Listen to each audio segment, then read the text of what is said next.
Buenos días a todos. El día de hoy vamos a ver el tema de isótopos. Vamos a ver, por ejemplo, qué importancia tienen y cuáles son sus ventajas y sus desventajas. Sus ventajas, pues, más enfocadas a lo que son los riesgos sobre su uso. Bueno, vamos a comenzar por definirlos. Los isótopos son variedades de átomos que tienen la misma cantidad de protones, es decir, pertenecen al mismo elemento, pero tienen distinta cantidad de neutrones. Y por lo tanto tienen distinta masa, porque recuerden que en el núcleo atómico se encuentran las unidades, perdón, las partículas subatómicas de protones y neutrones, y en la periferia se encuentran los electrones. Entonces, la masa atómica, que la representamos como la letra A, es la suma de los protones más los neutrones. Entonces, estos átomos tienen el mismo valor de Z, que son nuestros protones, pero diferente cantidad de neutrones. Por lo tanto, su valor de A, les comentaba anteriormente, es diferente. Ahora, hay una fórmula con la cual se determina cuál es la masa atómica promedio de un elemento. Esta sería el promedio, la suma del promedio de las masas de los isótopos conocidos. Y esto se conoce como abundancia porcentual. La ecuación por medio de la cual nosotros calculamos esa abundancia porcentual es dividiendo el número de átomos de un isótopo entre el número total de átomos de todos los isótopos del elemento, y esto lo multiplicamos por 100. Esta abundancia porcentual nos va a servir posteriormente para cuantificar cuál va a ser la masa atómica de un elemento, como lo vamos a ver en la fórmula siguiente.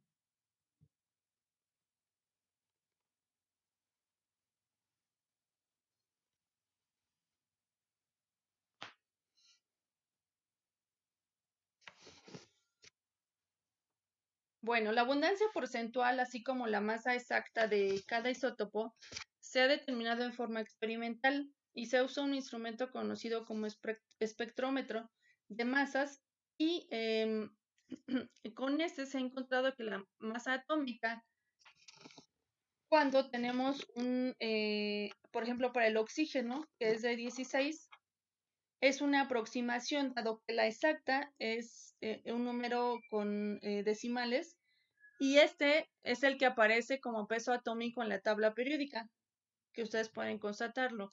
Chequen, por favor, para el oxígeno. Su peso atómico aparece como de 15.994915 UMAS. Entonces, la masa atómica es la masa promedio de las masas de todos los isótopos naturales del elemento, y por lo mismo no puede ser un número entero. Esta puede calcularse con la siguiente fórmula. La masa atómica va a ser la suma de las masas atómicas de cada isótopo del elemento por el porcentaje de abundancia de ese isótopo entre 100. Vamos a verlo con un ejemplo. Coloquen, por favor, su libro de texto en la página 54 y vamos a darle lectura. Entonces, para el hidrógeno tenemos 3 isótopos, que es el protio, el deuterio y el tritio. El protio tiene un peso de 1.0078 UMAS con 99.85 de porcentaje de abundancia. El deuterio tiene 2.0141 UMAS de peso atómico con 0.015% de abundancia, y el tritio 3.0161 UMAS con 0% de abundancia.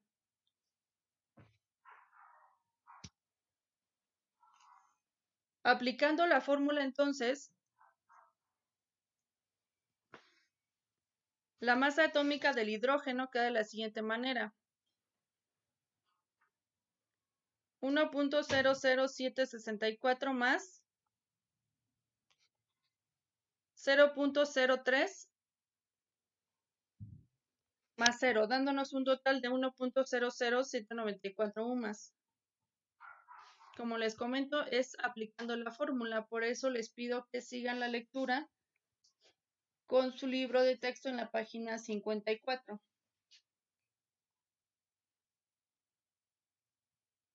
Continuamos con la importancia. Bueno, vamos a comentar aquí las aportaciones de Rutherford y de Frederick Soddy. Rutherford lo mencionamos cuando vimos modelos atómicos. Recuerden que él propuso un modelo atómico. Y él hizo estudios sobre las radiaciones emitidas por los átomos. Entonces,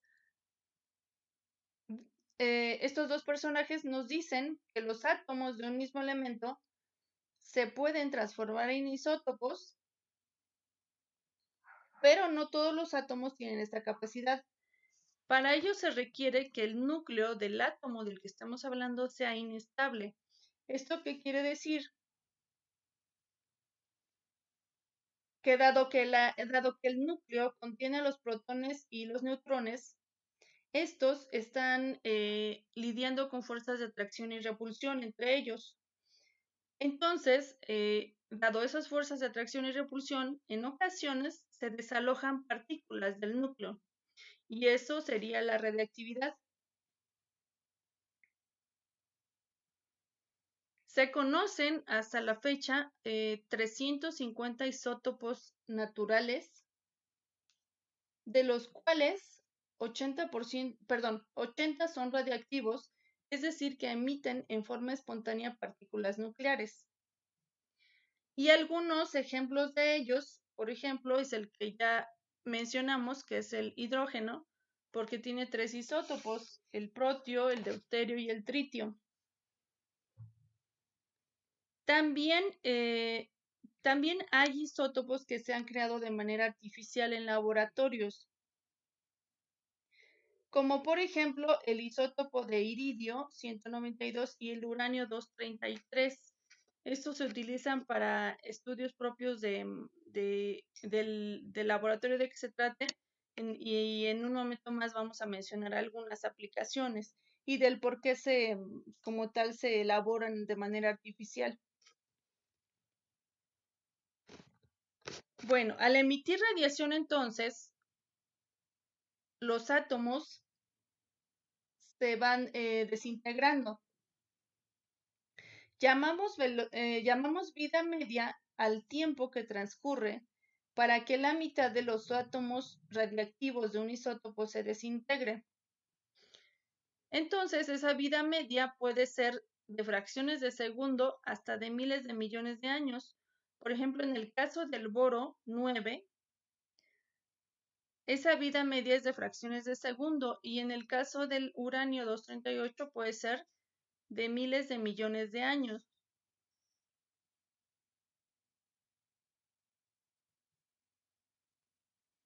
Bueno, ¿qué usos tienen estos isótopos? Uno de ellos, y el más conocido, es la energía nuclear. Gracias a esta, nosotros podemos generar electricidad. Hay varias ciudades en países como Japón, por ejemplo, cuya fuente de electricidad ya no es como la nuestra, sino parte de energía nuclear.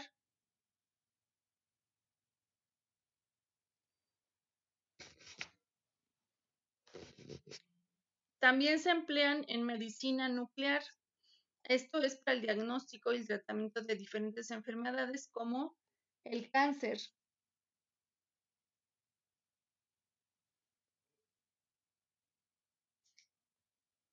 En esta cuestión les puedo mencionar que aquí en el Estado de México, ustedes seguramente han pasado por la zona de la Marquesa, está el ININ, el Instituto Nacional de Investigaciones Nucleares. En este instituto, precisamente, entre otros, dado que tienen un reactor nuclear, utilizan utilizan diferentes isótopos para precisamente el diagnóstico y tratamiento del cáncer.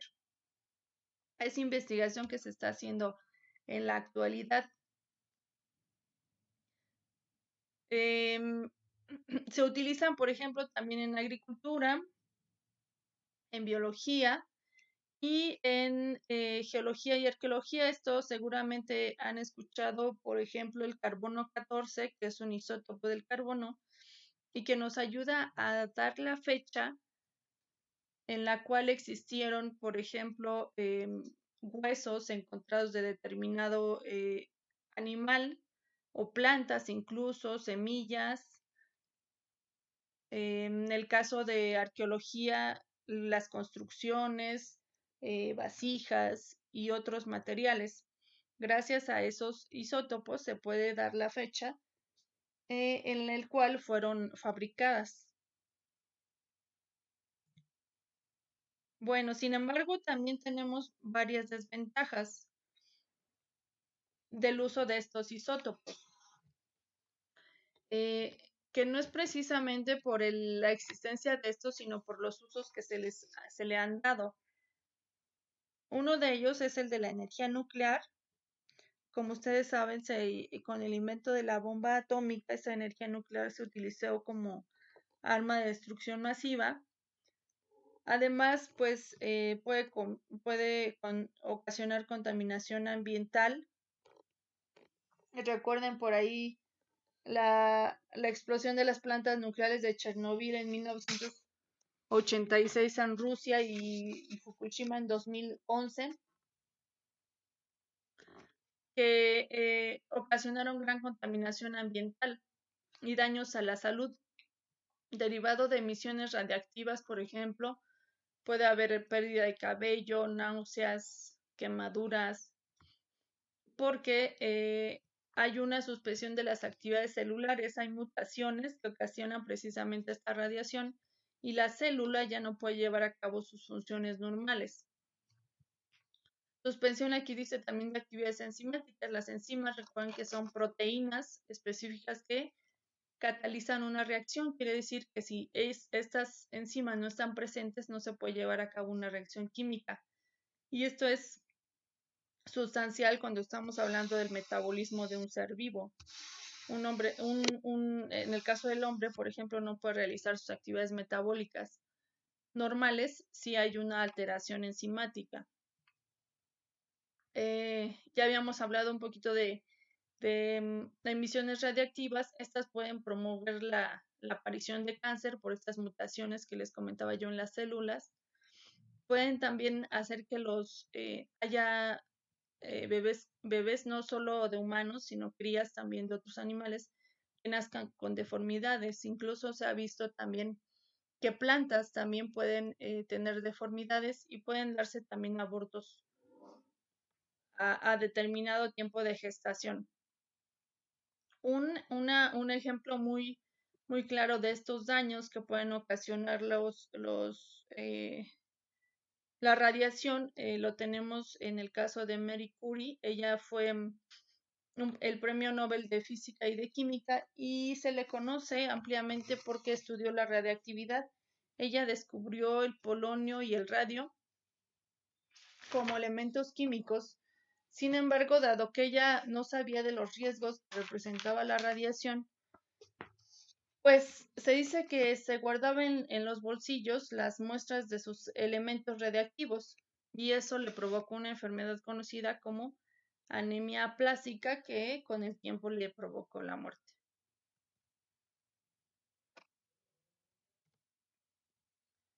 Eso sería todo lo referente con esta clase. Chicos, recuerden que hablamos de isótopos. Entonces, van a realizar por favor un mapa mental. Tiene que ser a mano en hojas les coloqué aquí en su cuaderno, pero tiene que ser en hojas de formato, por favor, tal como dice en su rúbrica. Ilustrado, con letra legible y hay que cuidar su ortografía. Tema visto es del isótopos, como ya les mencioné, y hay que mandarme su evidencia, por favor. Este tiene valor de rúbrica, no dejen de realizarlo para su segundo parcial. Y sería todo por el momento. Gracias.